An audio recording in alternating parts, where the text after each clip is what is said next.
Hello, and welcome to the Werewolf by Night podcast bonus show. I'm your co-host, Matt Howell. I'm your other co-host, Jacob Balcom.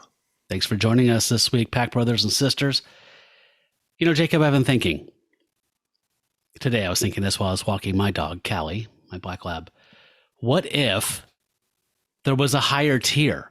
I don't know the details yet. This is all molten thought, but, you know, we have Moon Beast and Pack Brothers and Pack Sisters. We have someone who already just chose to contribute higher anyway.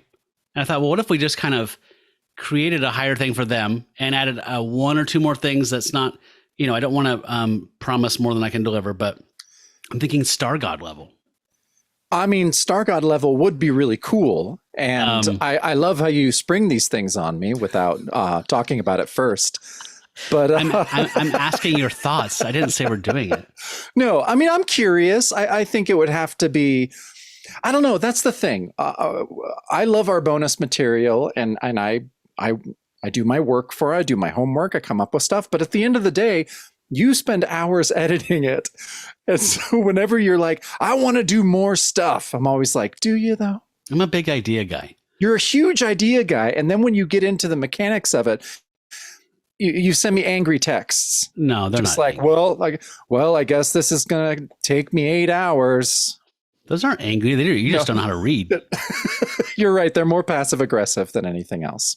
Well, I was just thinking that this one would basically be, you get the title of Star God. So like, it's a very simple, like on our shout outs, when we do like at the end of the bonus show, you visually see your name shouted out as a Pack brother or sister. This will just be like, Star God is literally 3 times the font size. So is your name. You're at the top of the list. That's really easy for me to do. The second one would be, I think this one, I haven't worked out the details, but again, I'm just spitballing here. Something to the effect of, you get to pick a Bronze Age comic. Every 12 months that you are a Star God, you get to pick out one Bronze Age comic, and either we review it or we review it with you on a special episode. I would think we would have to review it with them. Yeah. Well, I mean, some people are shy. I have friends, I've done podcasting for 10 years, and I've had friends who I've tried to drag kicking and screaming into this. And it's like, no, I don't, please. I will do anything. Okay. I will pay you. I just don't want to, I don't want it to be on the show. I just want to listen to it. Okay. So it's an option. You know, you can pick on an issue, and if you choose to, you can be a guest on that episode. I don't know. Just think. I think it sounds like a great idea, but we'll, I don't know. You got to sleep on it. Well, let's think about it for a little bit. Yeah. I think with my mouth open. My heart's always on my sleeve. I don't have any kind of I don't have a duplicity, you know, a bone in my body that's good at hiding anything. I don't play poker for this very reason. I'm very open and transparent. Yep. That's the first thing I think of when I think of you. Mm-hmm. No one ever really has to wonder what Matt Howell thinks about something. Nope. That's what my tombstone's going to say. Yeah, that's a good epitaph. And where's the beef? And where's the beef? That's the best one, though. And hashtag Tiger Blood. Yeah. Okay, well, the clock's a ticking. So we have a couple bits of business this week. I'm going to tell a story. Jacob's going to talk about a comics adjacent book, which sounds right up our collective alley. And we watched a film, which is werewolf thematically related, but it's not a typical werewolf film by any stretch of the imagination. No way. It's called Skaggenes Dal, which came out in 2017. It's Norwegian, I believe, and it translates to Valley of Shadows. Mm-hmm. An art house film. I think I just found it by going through Tubi and just searching Wolfman and Werewolf and just kind of adding a bunch of stuff to my list. And then I could tell just by looking at it that it wasn't your typical horror movie, if it was a horror movie at all. And then I watched the first 30 minutes and I was like, oh, this is not a horror movie in any shape or form, and it looks really good. So I want to move forward with watching this with Jacob. So I'm really glad you suggested it. Yeah. So this is available lots of places. This one you can actually watch for free on YouTube if you don't mind ads. Same with Tubi. Several other platforms have it on it. So you can watch it. I believe FilmRise is the name of the service. That's like a Roku thing, and they have tons of documentaries and films that they share. Like a lot of these apps like Tubi and Pluto and stuff like that, on their on-demand stuff, they're basically just hoovering up FilmRise and other services like this that are offering things for free and using them to fill their own content holes, which I've taken me a while to realize this. Like, oh, you don't actually provide any. I mean, Crackle at least makes some content, but like They used to. I don't know if they do anymore. But they used to to. have original series and like the occasional. They had a movie like based on some zombie video game called like Dead Tower or something, or Dead Rising. Yeah. But yeah. Anyway, the point is that Tubi has it, but so does YouTube. They just want you to watch some ads through it, and I didn't find that to be too objectionable. Really? So I normally don't mind at all, but I found it very jarring in this film. Like I would prefer to watch it straight with no commercials. But I mean, it's free. It doesn't ruin it, but because of how this film is, it's very jarring. It's not the best film for commercial breaks. No way. Like, you don't want to hear about flaming hot Cheetos in the middle of this film, because this film is, and I'm using film in like the capital F sense. It's very cinematic. It's very poetic. It comes from, looking at notes, like it was saying, it's the Scandinavian Gothic tradition of storytelling, which I'm not super familiar with, to be honest.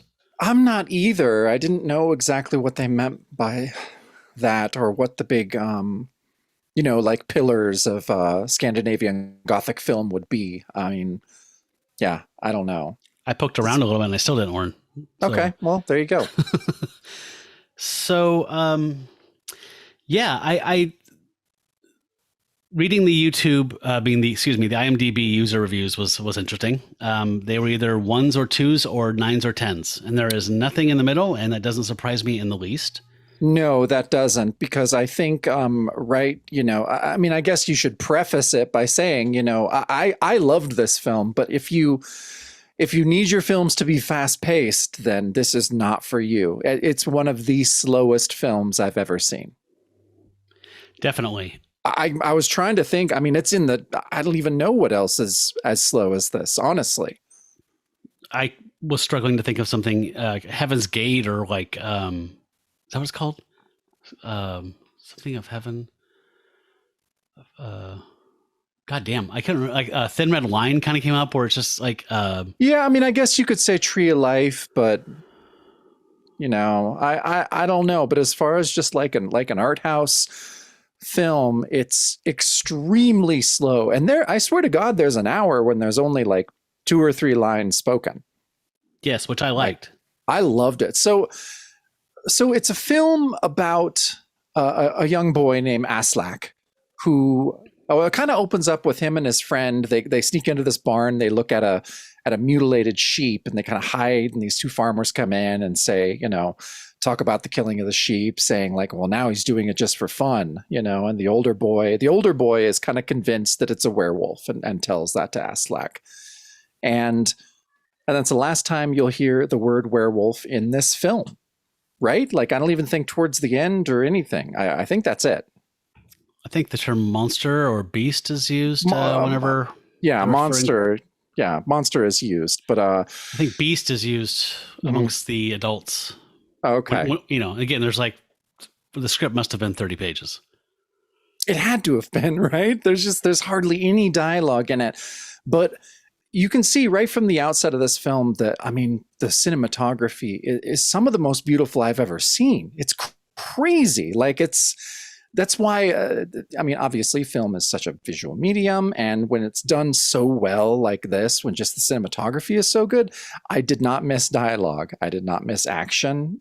Some people online said it's like watching grass grow. I completely disagree. It's like watching really cool grass. Well, super great. Yeah, super cool grass grow. And I'll do that anytime. But I don't know. I didn't have a problem with the pace of it, even though honestly, I think it's the slowest movie I've ever seen. I have no problem with the pacing. It is meditative. It is contemplative. It is, it's a visual poem with sound. Yeah.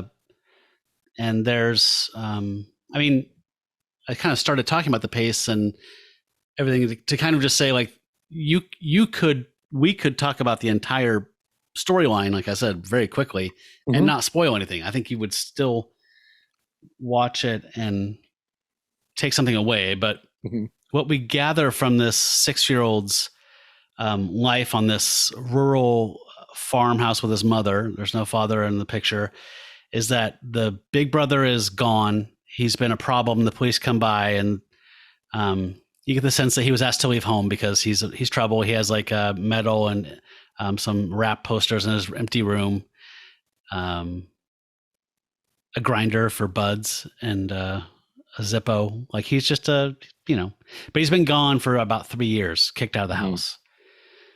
And how would you describe, the film really is ultimately this boy, the police come and tell the mom that the son is gone, like dead. We gather, all this is from inference. Nothing is direct, no exposition vomiting here. She says he's not at just all another dead junkie to you. I mean, you're just filling things in. Aslak goes, the boy that's a few years older than Aslak tells him that they live near this big mountain with this ominous ring of forest of trees on the top. That's just, some of this beautiful cinematography comes from shots of that forest.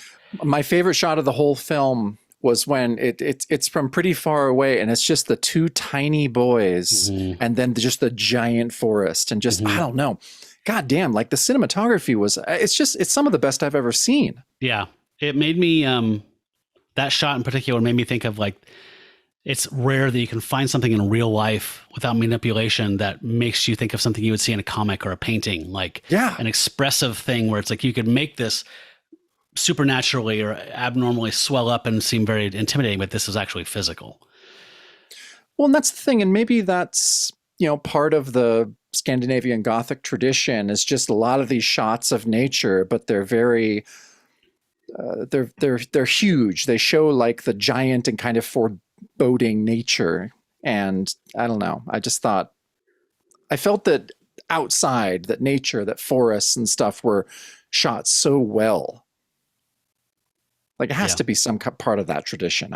I'm assuming. I'm going to infer that.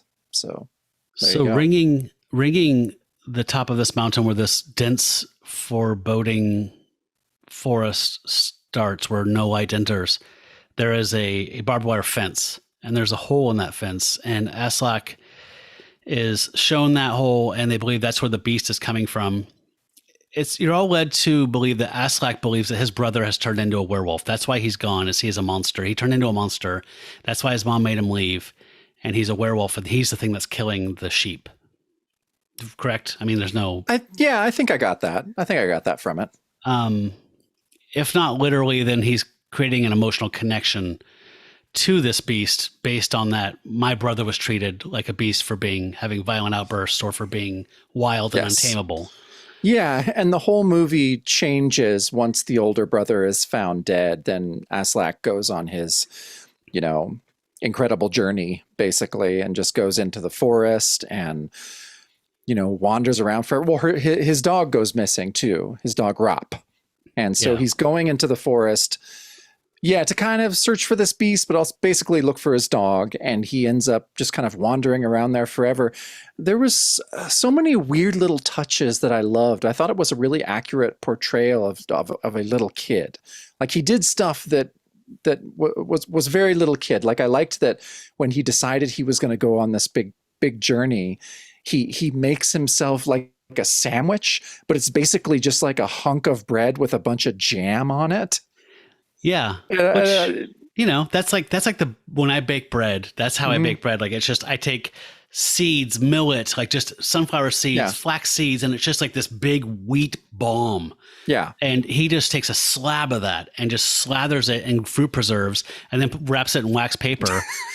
And that made sense to me. Like that's a total, like you're saying, total kid thing. It's such a kid thing, just the way that it was done. And honestly, that scene was way more beautiful than it should have been. There was something about that I was like, oh my God. And there's a really gutting scene later as he's wandering around and getting lost in the woods. And he sits down, it's pissing rain. He has a raincoat on and boots and stuff, but I mean, he's just a little boy with a backpack.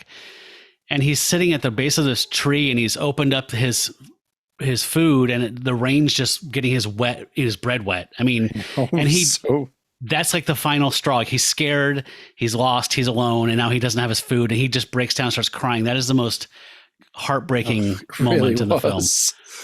It really was. But this is a moody film, but it's not really a dark film. It's a dark film. It's not a disturbing film. Nothing disturbing happens. No, I think not at all. kind of the final scene is the emotional resolution, but the climax is this strange occurrence. I love that you don't know how much of what happens in the woods is his imagination and what is really happening. Mm-hmm.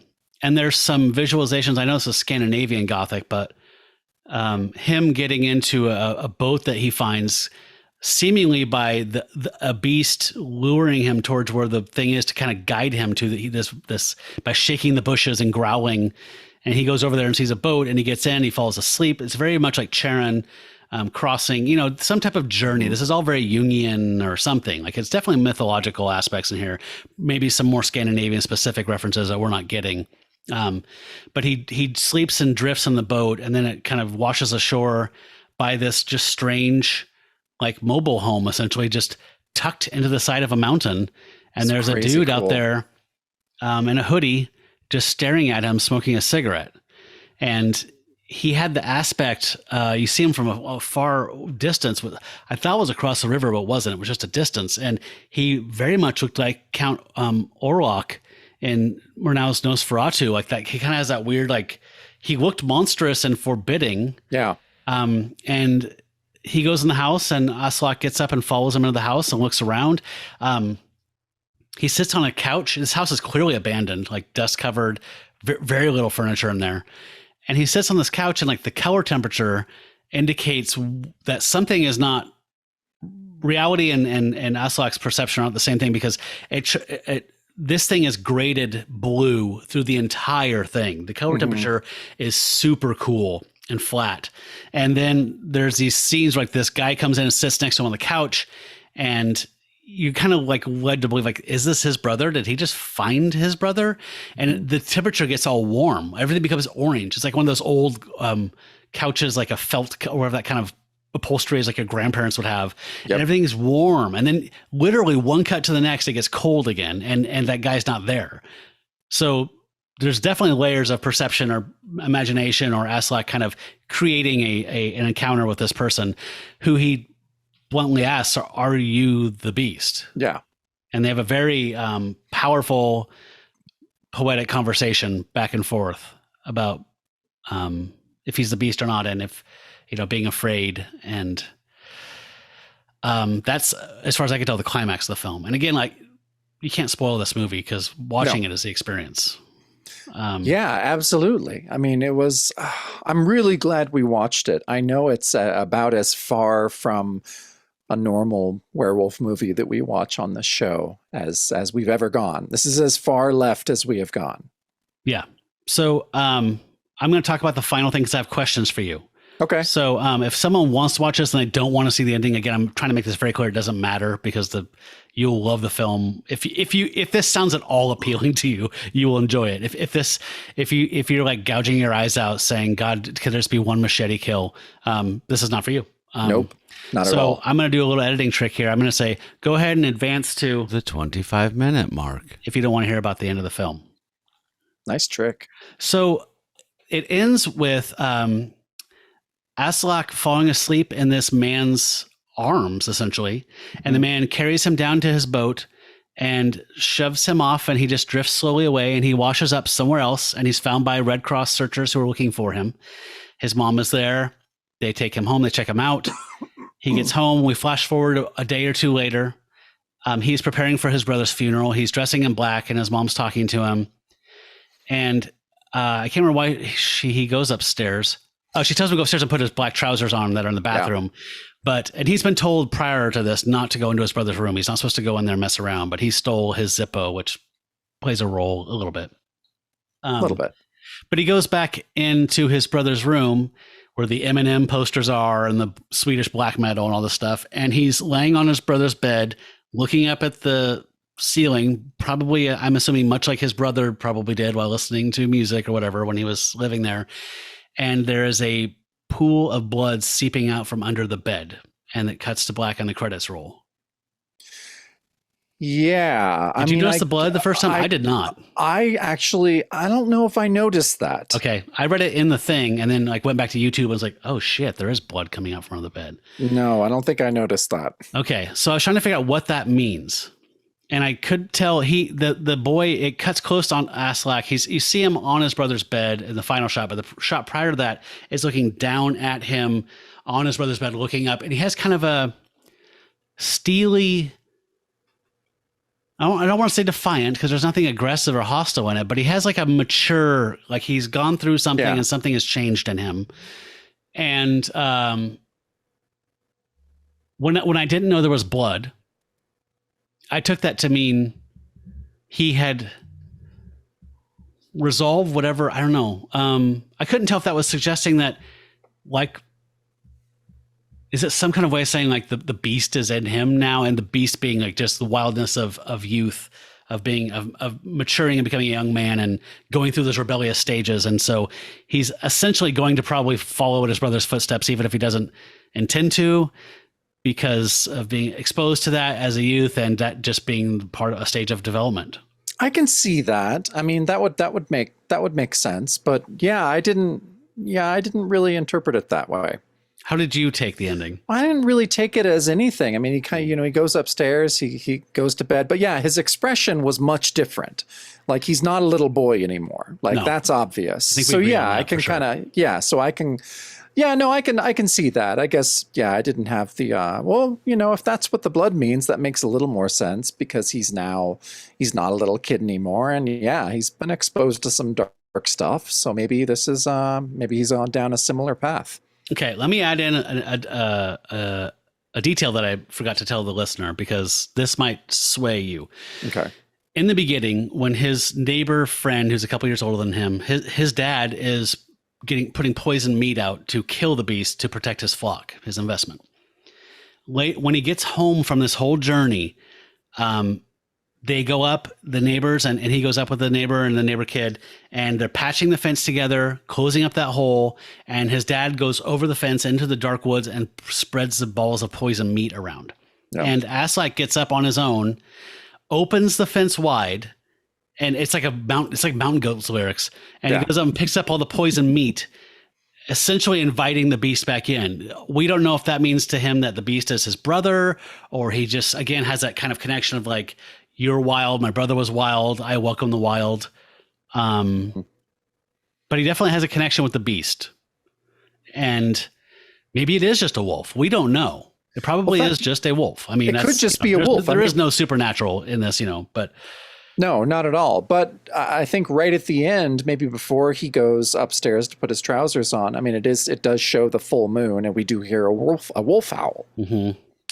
So, it's a really, really beautiful film. Not for everybody. I can totally understand if you're not in the right mood for it. If this is not your thing, you would hate this movie. If you don't like films where you say nothing happened at the end, this might not be for you because it's all stuff below the surface. One thing I noticed that was very prevalent in this was the using a graphic match between the full moon and Aslak's head. Did you notice that? Yep. I didn't know if that meant anything beyond. There's a lot of the cinematography, like Jacob said, is absolutely gorgeous, but a lot of it is just focusing on this young Aryan boy's shirtless body as he kind of wanders around like this cipher, this blank slate, absorbing things, regarding things, looking at things. I don't know. I thought there was one comment in there that in IMDb that suggested that, very vaguely roundabout way, like just following a half-naked kid around like it was some kind of lascivious thing. And I was just like, oh God. We can't. That's why we can't have nice things. Say that. No, we can't. We can't have anything really. Well, by the power of projection, probably a fucking pedo. That's Valley of Shadows. I would recommend it. Again, it's a litmus test for cinema so people. Good. If you like action, if you're plot centered, my friend Jason Farrell would fucking hate this movie. I took him to see this movie, Hagazussa, Hagazussa. Highly recommend that film. It came out. It's like a strange German answer to Eggers the Witch. Beautiful cinematography. These just meditative stuff. You can explain the plot in probably 2 minutes, but it sticks with you for days. It's haunting and disturbing, and it lives with you forever. I love movies like that. I don't care if there's no plot. I really don't.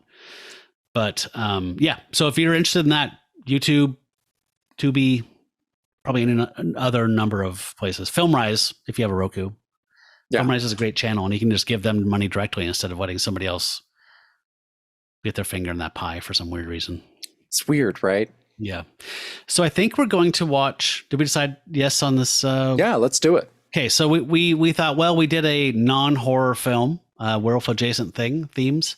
So let's dive right back in. And considering what we're talking about in the regular episodes right now, which is the Marvel Team Up 36 and 37, which is Spider-Man and the Frankenstein monster and the Man-Wolf, we thought, hey, let's watch Frankenstein Meets the Man-Wolf. It is the true sequel to the Wolfman, and I haven't seen it in years, and I consider it in my top 3 of Universal movies. I honestly, I bet I haven't seen it in 20 years. Okay. So this is going to be cool for me. Yeah, it's been probably 15 for me, and I remember just loving it. Yeah, So, I mean, I remember it being great, but yeah, it's been a long time. So no, that's exciting. cool. Yeah, maybe at some point we can watch The House of Frankenstein as well, because that's the one that has. It's like it's a monster jam. It's a monster rally. I think it's the very end of the cycle, and it's considered the worst of them, and it's probably my favorent one outside of the James Whale films. Nice. Bad in a good way. All right, so we went a little long there, but that's okay. We're just going to restart this timer. Oh boy. Okay, I'm I'll try and going keep to it shave short. off. I'm going to give you 10 minutes. Okay. Wow. Okay. I won't need that. Okay. I mean, I will maybe because I like to talk a lot. Okay, Jacob, it's a go. Okay, so this week my recommendation is a autobiography of a comic artist. She did so much else, but she was an underground comic artist, and I've talked about her a few times on the show. Her name's Trina Robbins, and her autobiography came out, I don't know, maybe 4 or 5 years ago. It's called Last Girl Standing, and it's just her life story, and it's so awesome. And she is just one of my favorite public figures in general. Her story is just so cool. Like I think just to kind of list a few things that she did. Well, she's most famous for, she was the editor of the first all women written and drawn comics. It was called It Ain't Me, Babe. She also was a contributor to women's comics. And these were underground comics in the 70s that were a bit of a response to the fairly toxic male underground comics of the time, which are very misogynist and very male oriented, and some of them are really great, but a lot of them are just kind of gross too, in my opinion. So, and I get that, and it's totally cool. I have Crumb, I have Picard, but yeah, Trina was definitely the response to that, but even before that, she was such a huge figure in starting in science fiction fandom. I think in the early 60s, she was part of the real early science fiction fan clubs. Was kind of associated with Harlan Ellison for a while, really early on, and then she kind of became a proto hippie type figure. Starting even in the mid 60s, she was kind of a fixture on the scene in the Village. In the East Village, she opened a boutique called Broccoli that seemed really, really cool. She designed clothing for, Mama Cass and Donovan, and was just, so fucking cool. She just was real involved in like the kind of the folk scene and then the rock and roll scene. She took photos of the Stones' first U.S. tour. She did just like. She's name checked. Her name is the first word in Joni Mitchell's Ladies of the Canyon.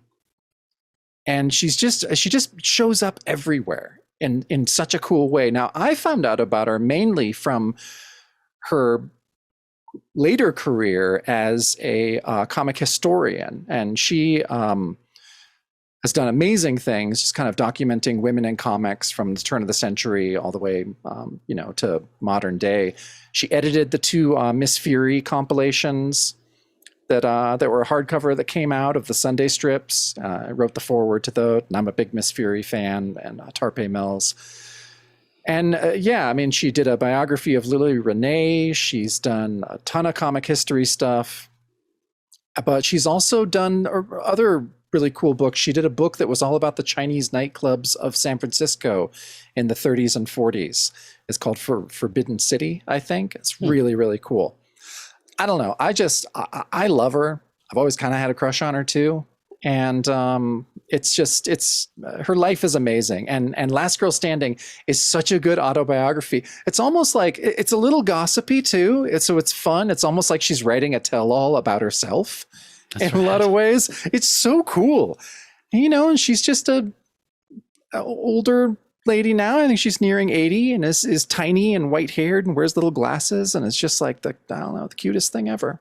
Oh, I love her so much. And I just think her accomplishments, what she's done, what she's been around, her life story is incredible. So I highly recommend this book. You can, you can get it pretty easily online. What's the sticker price?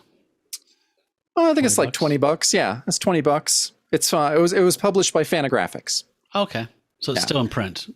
Yeah. She's had a long relationship with it's Gary, right? From Fantagraphics. Gary Groth, I thought. Gary Groth.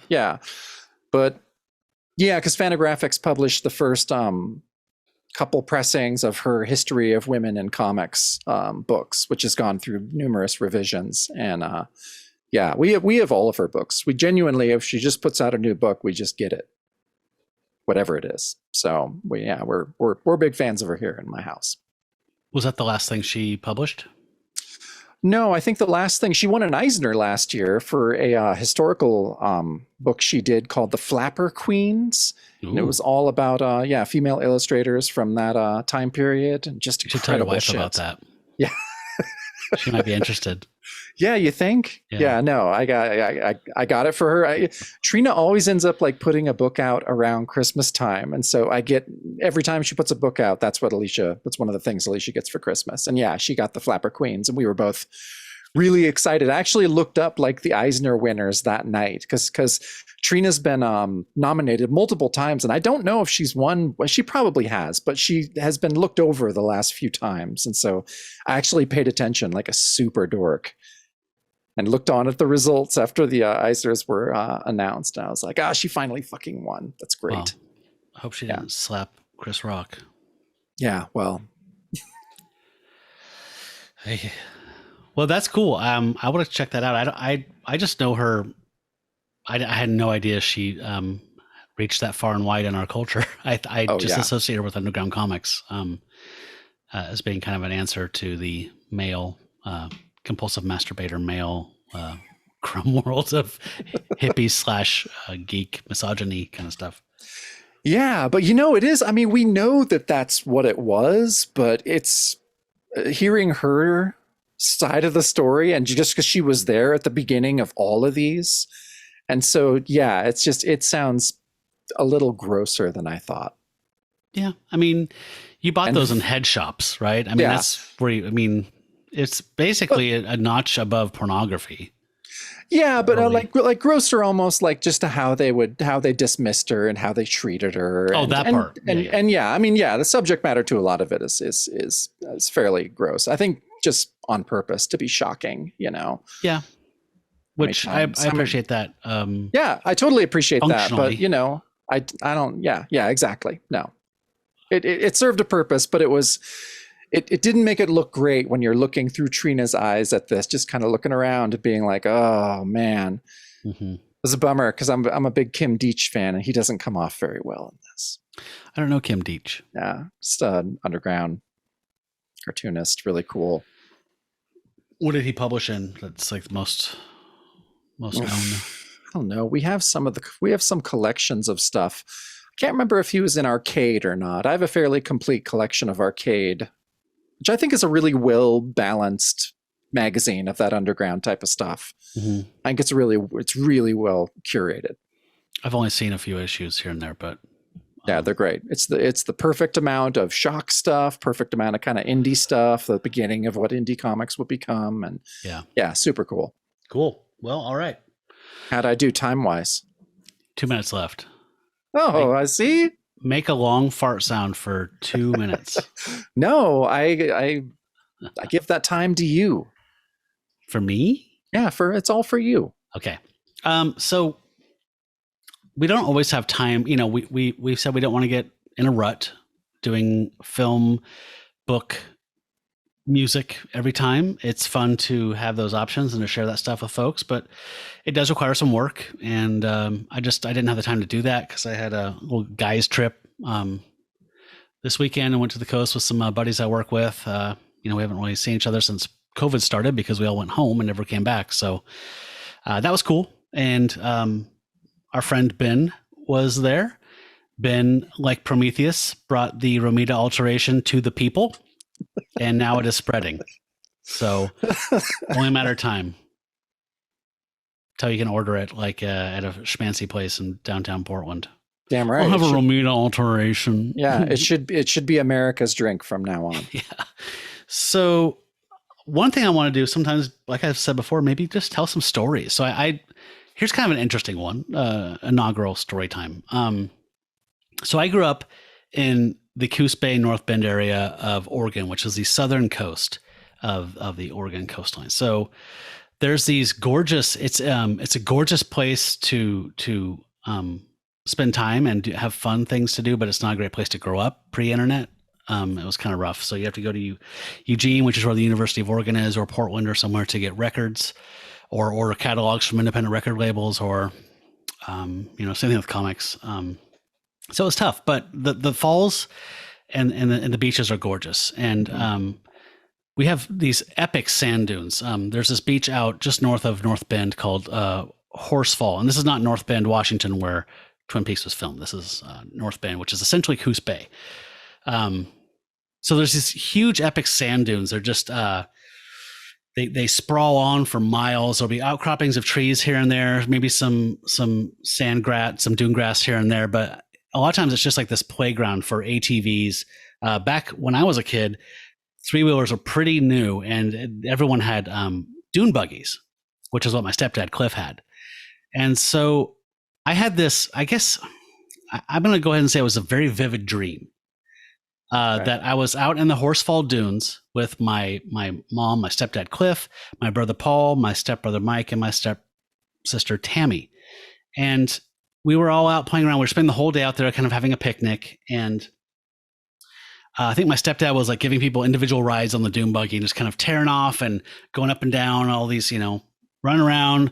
And Tammy and I decided we wanted to stay put where we were on the bank of this very steep hill, super steep dune. And so we're up there and we were playing. I don't know what we're doing. It's all loose sand. So you can't like build a sand castle or whatever. We're probably just playing with, I don't know, sticks and beetles or something like that, And so there's this vivid dream memory of them like going off and leaving the two of us there at the top of this hill, and they're off tearing around. And much like in a dream or whatever, or like a acid memory or something, like the aloneness kind of became more pronounced as it went on. Like you could feel the sun setting, like the light was changing in that kind of late summer, early fall way where the pre-twilight light gets really intense. Mm-hmm. And everything's like on fire with a color. And I had that sense that same way. I don't know if you've ever had this. I've talked to people who've had this when you take LSD and you get this kind of back thought in the back of your brain that there's a bunch of us here, but I don't know where everybody is.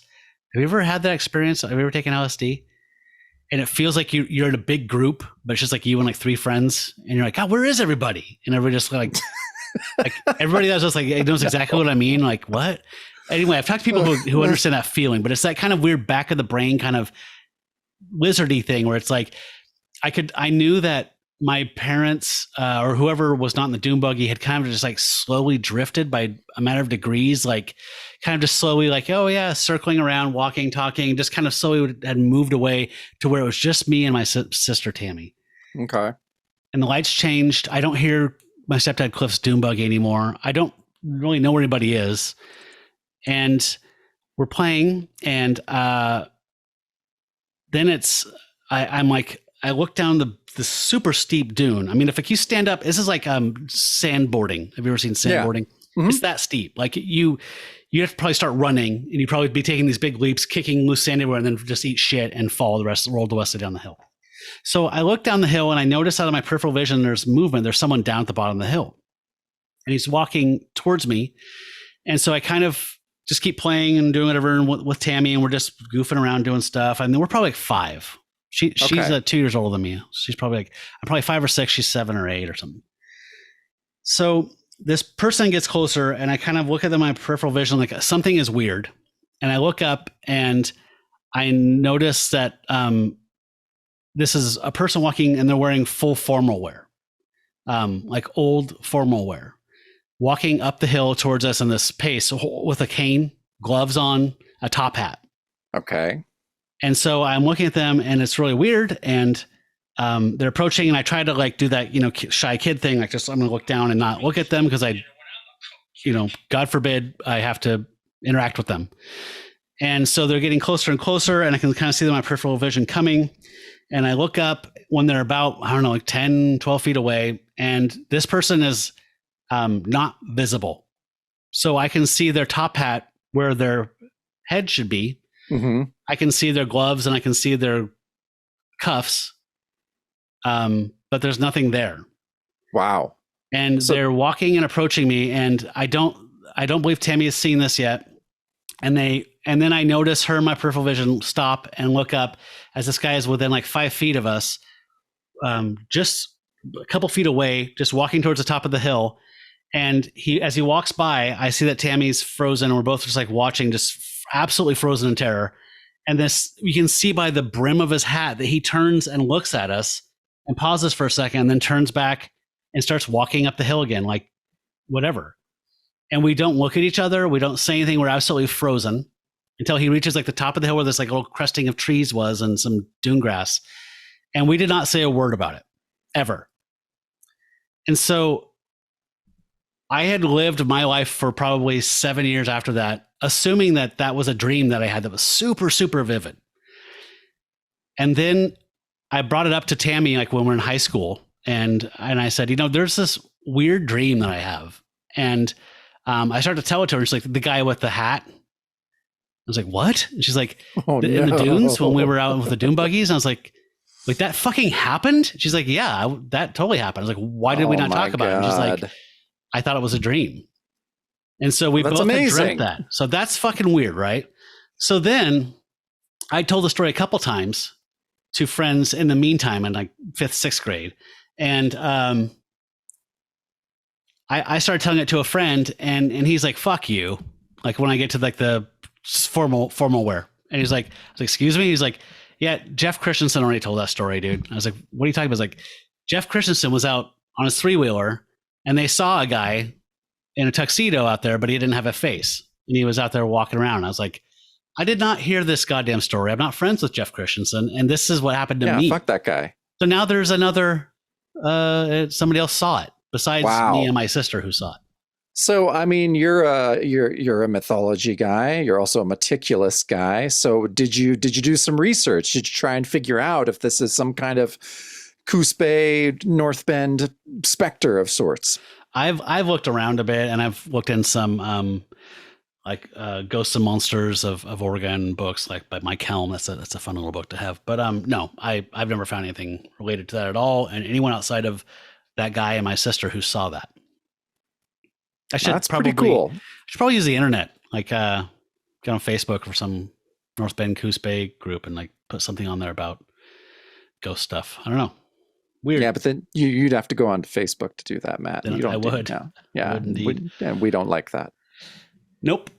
So that's the inaugural storytelling. Pretty good. That's a pretty good story. Yeah. Huh. Just wanted to share with the people.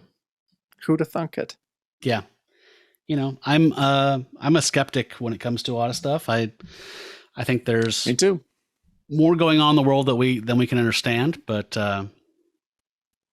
being someone who doesn't believe in the typical Judeo-Christian kind of idea of spirits and afterlife, I don't think that whatever the idea of a ghost is makes sense. But I do believe that there's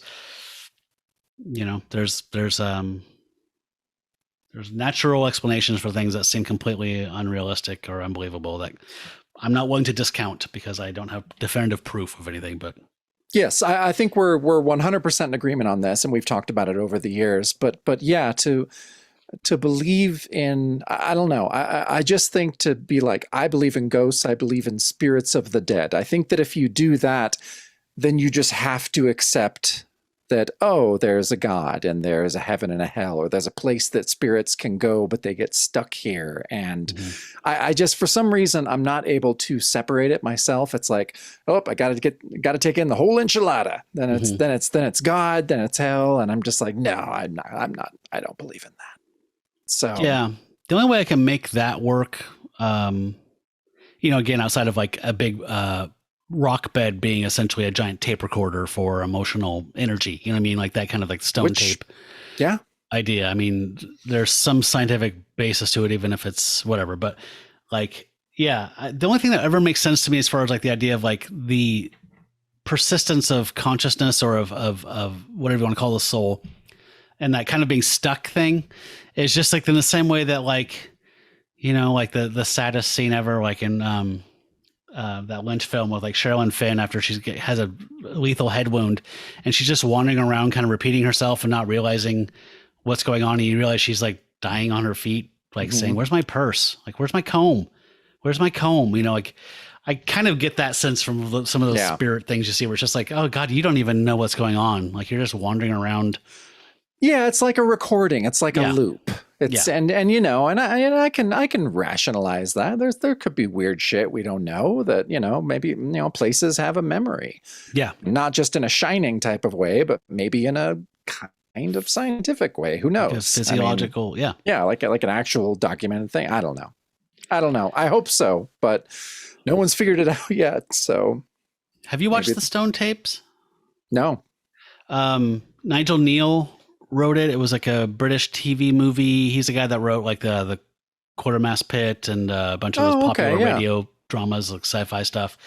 But I think you can see it on YouTube for free. It's probably about an hour. It's shot on video, which when I first rented it for Movie Madness, I was very put off by like whenever there's a bright light, it burns the retina of the No, there's that's a BBC thing. Yeah, but yeah, it's that whole much like that that book that Hell House, that same thing with that super scientific, like, no, this is just like Nigel Neal based that entire script on the idea of like, there have been, I don't know if this is true. Like they have found caves with a certain, I forgot which stone it is, but it's like, it actually records vibrational matter and you can put an instrument to it and actually like essentially do what a fucking record player does and get off some of these sounds. I don't know. It was a nascent theory in the late 60s. Sounds cool. Yeah, who knows if anything ever came of it, but that's what his inspiration was for that story. But it's an interesting, cool little science ghost story